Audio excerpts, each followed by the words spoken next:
వెంకటేశ్వర స్వామి విషయంలో Telugu Desam party stand ఇదేనా? చంద్రబాబు నాయుడు గారు, పవన్ కళ్యాణ్ గారు తిరుమల వెంకటేశ్వర స్వామి లడ్డూల్లో జంతువులకు కలిపింది అనగానే, అయోధ్యకు కూడా అదే లడ్డూలు పంపించారని పవన్ కళ్యాణ్ అనగానే కోట్లాది మంది హిందువులంతా దిగ్భ్రాంతికి గురయ్యారు. ఈ మాటలు నిజం కాకపోతే బాగుండు అని భావించారంతా. ఈరోజు సిట్ అదే తెలిసింది. తిరుమల నెయ్యిలో ఎలాంటి జంతువుల కొవ్వు కలపలేదు అని స్పష్టంగా ఎన్డీఏ ప్రభుత్వం నియమించిన సిట్టే తేల్చింది. దీనిపైన ప్రతి హిందువు, వెంకటేశ్వర స్వామి భక్తులందరూ ఆనందం వ్యక్తం చేస్తున్నారు. ఒక్క తెలుగుదేశం పార్టీ మాత్రమే జీర్ణించుకోలేకపోతుంది. తెలుగుదేశం పార్టీ ఎంతవరకు వెళ్ళిపోయిందంటే ఇప్పటికీ కూడా లేదు, కల్తీ జరిగింది, ఏదో కలిపేశారు అని ప్రచారం చేయడానికే ఉపలాట పడుతోంది. వెంకటేశ్వర స్వామి మీద గౌరవం ఉన్న వాళ్ళు భక్తుల మనోభావాల్ని కాపాడాలి అని ఏ ముఖ్యమంత్రి అయినా అనుకుంటే, ఏది జరిగినా సరే సిట్టి రిపోర్ట్ ఇచ్చిన తర్వాత ఓకే మంచి జరిగింది అని ఆ లైన్లో మాట్లాడాలి. చంద్రబాబు నాయుడు గారు, తెలుగుదేశం పార్టీ మంత్రులు అందరూ వాళ్ళ ట్విట్టర్ అకౌంట్లలో మొత్తం లేదు జగన్మోహన్ రెడ్డి హయాంలో తిరుమల లడ్డూల్లో కల్తీ జరిగిందని ప్రచారం చేస్తున్నారు. చివరకు హోంమంత్రి అనిత గారు కూడా తన సోషల్ మీడియా అకౌంట్ లో జగన్మోహన్ రెడ్డి హయాంలో కలిపేశారంటూ ఒక పోస్టర్ని కూడా విడుదల చేశారు. ఉద్దేశం ఏంటి? తిరుమల లడ్డు పవిత్రంగా ఉంది అని అనుకోవడానికి వీలు లేదు.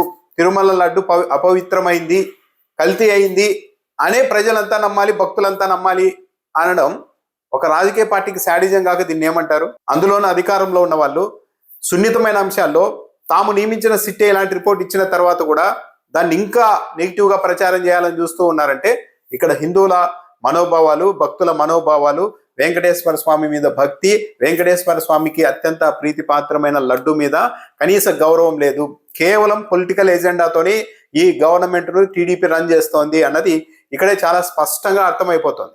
సరే, జగన్మోహన్ రెడ్డి కలిపేశారని పెట్టేశారు కదా పోస్టర్లు, హోంమంత్రి అనిత గారితో సహా అంతా. ఈ SIT Telugu Desam party, BJP, NDA government, supreme court direction లో నియమించిన ఈ సిట్టే ఎక్కడైనా కానీ జగన్మోహన్ రెడ్డి ప్రస్తావన తెచ్చిందా? కనీసం ఒక్కరు వైసీపీ నాయకులను ఎక్కడైనా అక్యూజ్డ్ గా చేర్చారా? చేర్చలేదు. మరి జగన్మోహన్ రెడ్డి ప్రస్తావన ఎందుకు తెస్తున్నారు? ఎందుకంటే రాజకీయంగా జంతువులకు కలిపారు అన్నది బాగా ఇంపాక్ట్ చూపింది భక్తుల్లో అందరి మీద. కాబట్టి దాన్ని, ఆ నిందను అలాగే సజీవంగా ఉంచితే వచ్చే ఎన్నికల్లో కూడా మనకేమైనా ఓట్లు వేస్తారేమో అన్న ఒక భావనతో తప్పించి, వెంకటేశ్వర స్వామి మీద భక్తి భయము ఉంటే తెలుగుదేశం పార్టీ, ముఖ్యమంత్రి గారు ఇంకా ప్రచారం చేయండి అని ఇలా ప్రోత్సహించే పరిస్థితులు ఉంటాయా? రాజకీయ మత్తులో పడి, అధికార మత్తులో పడి తాము ఎవరితో ఆటలాడుతున్నామో కూడా మర్చిపోతోంది తెలుగుదేశం పార్టీ. స్వయంగా వెంకటేశ్వర స్వామితోనే ఆటలాడుతూ ఉన్నారు. ఒకవైపు ఏమో చంద్రబాబు నాయుడు గారు నేను స్వయంగా వెంకటేశ్వర స్వామి భక్తుడిని అని చెప్తారు. అంత భక్తుడైతే వెంకటేశ్వర స్వామి ఆలయానికి సంబంధించిన లడ్డూలో కల్తీ జరిగిందని విశ్వవ్యాప్తంగా ప్రచారం చేయడానికి, ఇంత నెగిటివ్ ప్రచారం చేయడానికి ఎందుకు పూనుకుంటున్నారు? ఎవరైనా హిందూ వ్యతిరేకులు ఈ ప్రచారం చేశారు అంటే హిందుత్వం మీద, భక్తుడి మీద నమ్మకం కోల్పోయేలా చేయాలన్న దురుద్దేశంతో చేస్తున్నారనుకోవచ్చు. కానీ వెంకటేశ్వర స్వామి భక్తుడిని అని చెప్పుకునే చంద్రబాబు నాయుడు గారు క్యాబినెట్ లో తన మంత్రులందరినీ విసుగొల్పి మరి ఇంకా కొన్ని చోట్ల ఫ్లెక్సీలు కూడా ఏర్పాటు చేశారు తెలుగుదేశం పార్టీ వాళ్ళు. ఏది తిరుమల లడ్డూలో కల్తీ నిజమని. ఎందుకు ఈ స్థాయికి తెలుగుదేశం పార్టీ దిగజారిపోతుంది? సరే, ఆ రోజు జంతువులకు కలిపాను అన్నాను, ఆ రోజు ఏదో రిపోర్ట్ ఎవరో చెప్తే, అధికారులు చెప్తే నేను ఫాలో అయ్యాను. కానీ ఈ రోజు సిట్టు తేల్చింది జంతువులకు కలపలేదని. ఇదంతా మనం సంతోషించదగ్గ అంశం అని ఒక చంద్రబాబు నాయుడు గారు రాష్ట్ర మంత్రులు ఎందుకు చెప్పలేకపోతున్నారంటే వీళ్ళకు భయము లేదు, భక్తి లేదు, వెంకటేశ్వర స్వామి అన్న లెక్క లేదు అన్నది ఇక్కడే అర్థమవుతుంది. ఎంతసేపు కల్తీ జరిగిందని ప్రచారం చేయడం ద్వారా రాజకీయంగా లబ్ధి పొందాలన్న దురుద్దేశంతోనే ఈ ప్రభుత్వం పనిచేస్తోంది అన్నది ఇక్కడ చాలా క్లియర్ గా అర్థమైపోతుంది. అసలు సిట్టు వాళ్ళు ఇచ్చిన రిపోర్ట్లోనే 2018 నుంచే ఈ బోలే బాబా అంటున్నారు కదా, ఆ కంపెనీనే అంతకు ముందు హర్ష్ డైరీ పేరుతో తెలుగుదేశం పార్టీ అధికారంలో ఉన్నప్పుడే టీటీడీలోనికి ఎంటర్ అయింది. టీటీడీలోనికి టెండర్లు దక్కించుకొని నెయ్యి కూడా సప్లై చేసింది.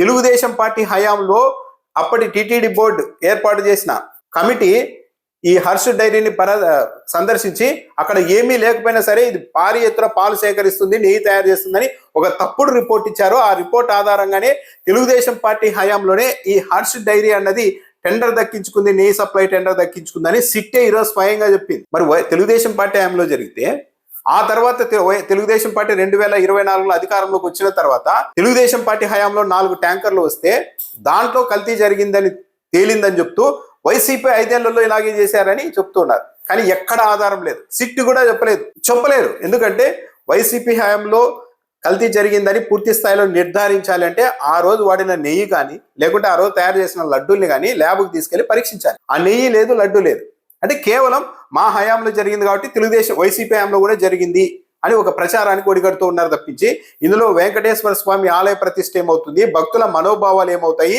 హిందువుల పట్ల ఎలాంటి అభిప్రాయం ఏర్పడుతుంది అన్నది ఏది లేకుండా చంద్రబాబు నాయుడు గారి ప్రభుత్వం కేవలం రాజకీయం కోసం ప్రయత్నిస్తూ ఉన్నారు. అంటే చంద్రబాబు నాయుడు గారికి తన రాజకీయ ప్రయోజనాలు, తన ప్రతిష్ట, తన పదవి, అధికారం తప్పించి ఈ రాష్ట్రంలో వెంకటేశ్వర స్వామి కూడా, ఆయన ప్రతిష్ట కూడా లెక్క చేయని పరిస్థితికి కూటమి ప్రభుత్వం వెళ్ళిపోతుందంటే ఇది ఏమనాలి? ఇంత విపరీత పోకడల్ని ఏమని చెప్పాలి? సరే, పవన్ కళ్యాణ్ గారు అయోధ్యకు పంపిన లడ్డుల్లో జంతువులు గోవు కలిపారని డైరెక్ట్ గా స్టేట్మెంట్ ఇచ్చారు బహిరంగంగా. లేదని తెలియదు, కనీసం క్షమాపణ చెప్పారా? ముఖ్యమంత్రి గారు సరే ఆ రోజు నాకు ఎవరో రిపోర్ట్ ఇస్తే దాని ప్రకారం మాట్లాడాను, తప్పు అయిపోయిందని ఒక మాట చెప్పారా? చెప్పలేదు. కానీ కల్తీ జరిగింది అని చెప్పి రకరకాల ఏఐ వీడియోలు, ఊర్లలో పోస్టర్లు, ఫ్లెక్సీలు, మంత్రులు, టీడీపీ నాయకులు అందరూ సోషల్ మీడియాలో ఇదే పని మీద ఉన్నారంటే ఎక్కడ న్యాయం ఉంది, ఎక్కడ ధర్మం ఉంది, వీళ్ళకి ఎక్కడ భగవంతుడు అంటే భయం ఉంది? ఈ సిట్ ఎక్కడన్నా కానీ ఒక వైసీపీ నాయకుడి పేరు కానీ, జగన్మోహన్ రెడ్డి పేరు కానీ ప్రత్యక్షంగా కానీ పరోక్షంగా కానీ ఎక్కడ చెప్పిందా? ఏమీ చెప్పలేదు. కానీ వైసీపీ వాళ్ళు చేశారని వీళ్ళు ఎందుకు మాట్లాడుతున్నారు అంటే కారణం ఏంటంటే వెంకటేశ్వర స్వామిని అడ్డు పెట్టుకొని రాజకీయంగా లబ్ధి పొందాలి అనే స్థాయికి తెలుగుదేశం పార్టీ వెళ్ళిపోయింది. ఈ పరిస్థితిని చూసి తెలుగుదేశం పార్టీ శ్రేణులు, నాయకులు అంతా బాధపడాల్సిన దుస్థితి ఇది. ఇది ఏమాత్రం గౌరవించదగ్గది కాదు, గర్వించదగ్గ అంశం అంతకంటే కాదు తెలుగుదేశం పార్టీకి. కానీ ప్రతి ఒక్క హిందువు ఈరోజు అర్థం చేసుకుంటూ ఉన్నారు.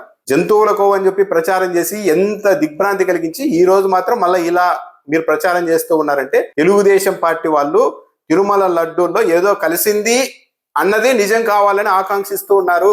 తెలుగుదేశం పార్టీ వాళ్ళకు వెంకటేశ్వర స్వామి ఆలయ ప్రతిష్ట నిలబడాలన్న ఉద్దేశం ఏ కోశాన లేదు అన్నది ఈరోజు క్లియర్ గా అర్థమైపోయింది. మరి భగవంతుడు అనేవాడు ఉంటే ఇంత ప్రచారం చేస్తున్న వాళ్ళకి ఏదో విధంగా వాళ్ళని సరిదిద్దాల్సిన అవసరం అయితే భగవంతుడి మీద కూడా ఉంది.